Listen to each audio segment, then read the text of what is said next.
Čau, draugi! Šodien mēs esam Pļaunieku tirgū un sastopams šeit ir jebkas, kas vien kārojas mūsu garšas kārpiņām. Sākot ar Latvijas konserviem, ar masālītiem, gurķīšiem, kabacīšiem, Korejas burkāniem. Turpinot jau ar mūsu pašu Latvijas garšīgiem odziņām. Un tieši tās būs mūsu vakara zvaigzne, kurus mēs izmantosim, lai pagatavotu devašķīgu upeņu un ābolu drumstalkūku. Es domāju, būs arī gana. Jā, fantastiski. Mums ir mazais draudziņš ciemos atnācis, vismazmārīta. Jā, kā jau minēju, šovakar mēs gatavosim drumstalus. Principā tāpat nav līdz galam kūka, tas ir vairāk kā tāds brīnišķīgs kārtojums, kur ir kur būs Latvijas upenītes, Latvijas āboli. Pēdējais no auglīšiem mums būs Latvijas āboli. Izrādās, ka tos sauc par konfektēm. Šķirneru konfekti, domāju, būs tieši laikā. Tā. Receptē mums vajadzēs, ja tādi mazāki ābolīši, tad es domāju, pat vests kādi 13 būs tieši laikā un 2 citroniņi. Un pēdējā pieturvieta – saldējums tēns. Cik lielu jūs gribētu? Puslitru vai litru? Puslitriņš pietiks, paldies!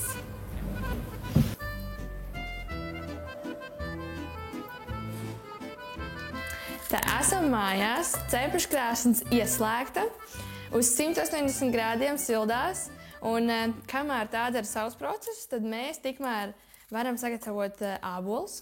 Šo mēs vairāk varam nosaukt par tādu kā ogu kārtojumu, jo pamatnes nav. Apakšā būs tādi nedaudz pavārīti āboli, ogas, un tad, kad viņi karsēsies ar cukuru, viņi izveidos tādu foršu masu. Tātad nākamais mūsu solis ir sagriezt ābolus tādos gabaliņos.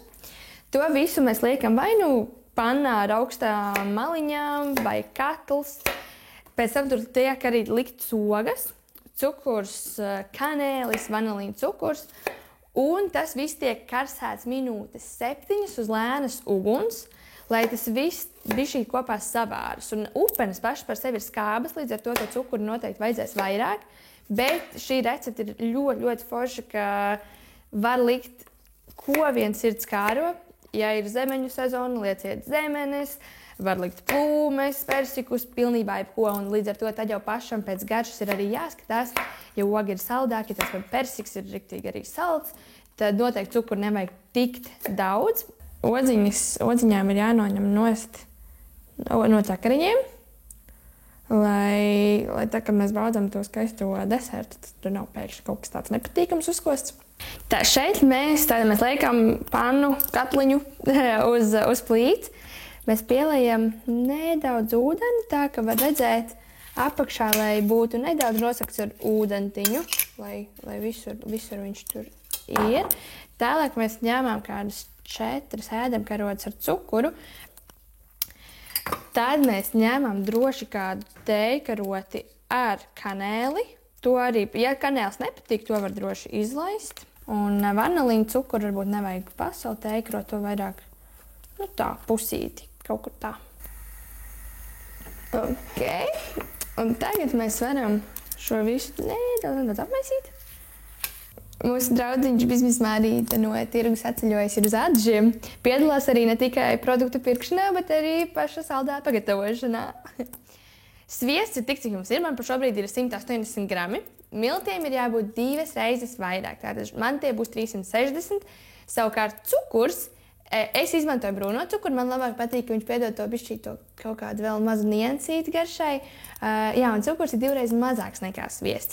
Ir ļoti svarīgi, lai sviests ir no leduskapja, jo citādi, kas sanāk, būs tāda viendabīga mīkla, bet mums ir ļoti svarīgi, lai viņš iegūst tieši šīs drumsteles. Un sviestu var sagriezt aptuveni tādos kubiciņos, jo to būs vienkārši vieglāk iemaisīt kopā ar miltiem un cukuru.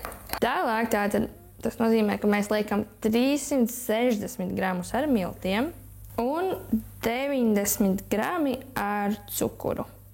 Un tagad šeit tā tehnika ir ļoti vienkārša. Galvenais neņemt viņu kaut kā tur nemaisīt, Bet ar tādām vieglām rokas kustībām ņemt sviestu ar miltiem kopā un viņu mēģināt tā berzējot salipināt kopā, lai vairs nav sviesta piciņas, bet tas sviests ir aplipis ar miltiem un cukuru. Ir jārīkojas gana ātri, jo sviests sāks kust. Tā var saprast, ka drumstēls ir izdevušās. Mirklī, kad var paņemt, viņu var saspiest, ir reku 2 klucīši, bet ja es tā maigi uzspiežu, viņš sadrūp, ka atkal tajā pašā smilšu konsistencē. Un viņš ir gatavs. Pagājušo minūtes kāds 10, un var redzēt, ka tās odziņas ir sašķīdušas, ābolīši palikuši mīksti. Bet ja āboliem nav jābūt mīkstiem, tai nav jābūt kā tādai riktīgai zaptei, tomēr ir jāredz ābolu gabaliņš, bet viņam, protams, ir jābūt mīkstākam nekā svaigam ābolam.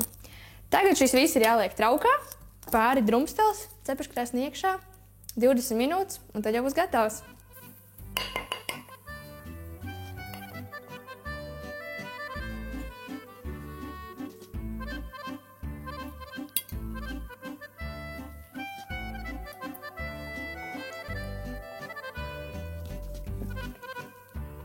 Izdevies ļoti labi. Lai jums arī labi garšo, priekā!